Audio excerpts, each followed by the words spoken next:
আসসালামু আলাইকুম। Farm management and treatment পেজের পক্ষ থেকে সকলকে জানাচ্ছি আন্তরিক শুভেচ্ছা ও অভিনন্দন।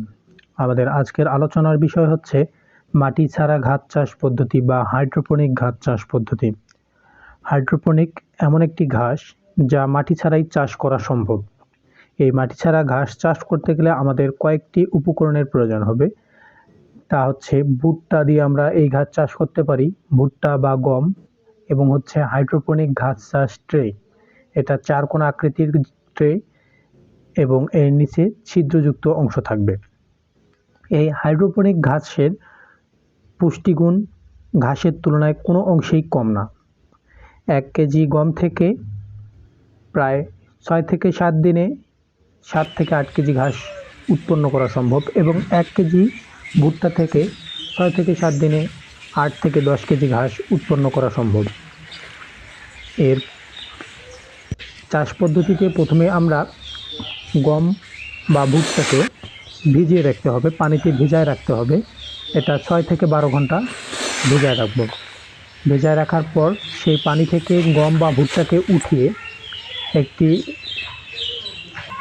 ছালার বস্তা বা পাটের যে বস্তা আছে সেই বস্তায় আমরা ভিতরে রেখে 24 ঘন্টার জন্য গরম কোনো স্থানে ঢেকে রাখবো। 24 ঘন্টা পর আমরা দেখতে পাবো, এটা অনেক সময় 24 ঘন্টা বা 36 ঘন্টাও লেগে যেতে পারে। 24 ঘন্টা বা 36 ঘন্টা পর দেখব যে এই গম বা ভুট্টা থেকে অঙ্কুরোদ্গম হয়েছে। যখন অঙ্কুরোদ্গম হয়ে যাবে তখন এই গম বা ভুট্টাকে আমরা আমাদের হাইড্রোপনিক ট্রেতে প্রতিস্থাপন করব। এটা ট্রে ভিত্তিতে বিভিন্ন রকম ট্রেতে বিভিন্ন রকম ভুট্টা পরিমাণ দেওয়া যায়। কোনোটাতে 6 থেকে 700 গ্রাম, কোনোটাকে 500 গ্রাম। আমরা আমাদের হাইড্রোপনিক যে ট্রে থাকবে সেই ট্রের পরিমাপ অনুযায়ী আমরা এটা দিয়ে থাকব। দেওয়ার পর আমরা এই ট্রেটাকে একটা কাপড় জাতীয় কোনো কিছু দিয়ে ঢেকে রাখবো। ও আরেকটি বিষয় হচ্ছে, অবশ্যই এই হাইড্রোপনিক ঘাস চাষ পদ্ধতি হতে হবে ছায়াযুক্ত স্থানে, যেন রোদের পরিমাণ একদমই কম পায় এবং না পেলেও কোনো সমস্যা নেই।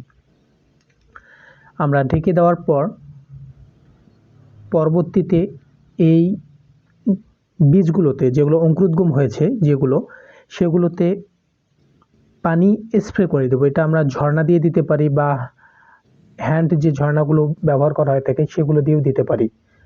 এরপরে আমরা 1 দিন পরে বা 2 দিন পরে এই উপরের যে আমরা কাপড়টা দিয়ে দেওয়া হয়েছিল সেটা আমরা সরাই ফেলবো এবং আমরা দেখতে পারবো যে বীজগুলো থেকে অঙ্কুরোদ্গমের অংশটা কিন্তু বড় হয়ে গেছে। তখন আমরা একে নিয়মিত সকাল এবং বিকাল পানি দেব, যেন আমাদের বীজগুলো শুকিয়ে না যায়। এভাবেই আমরা 6 থেকে 7 দিন পর দেখতে পারবো যে ঘাসগুলো পরিপূর্ণ 4 ইঞ্চি বা 5 ইঞ্চি পর্যন্ত, আমাদের 6 ইঞ্চি পর্যন্ত উচ্চতা চলে গেছে। একটা ট্রে থেকে তখন আমরা যদি ওজন করে দেখতে পারি, দেখা যাবে যে 7 থেকে 8 কেজি ঘাস আমরা অনায়াসে পাইতেছি এবং প্রতি কেজি ঘাসের মূল্য আমাদের 5 থেকে 6 টাকা কেজি দরে পাচ্ছে এবং একদম ফ্রেশ ঘাস। এটা গরু এবং ছাগলের জন্য অত্যন্ত পুষ্টিকর একটি খাবার, যার কোনো সাইড এফেক্ট বা ক্ষতিকর কোনো দিক নেই। এটার মাধ্যমে আমরা গরুকে সুষম খাদ্য ঘাস দিতে পারি।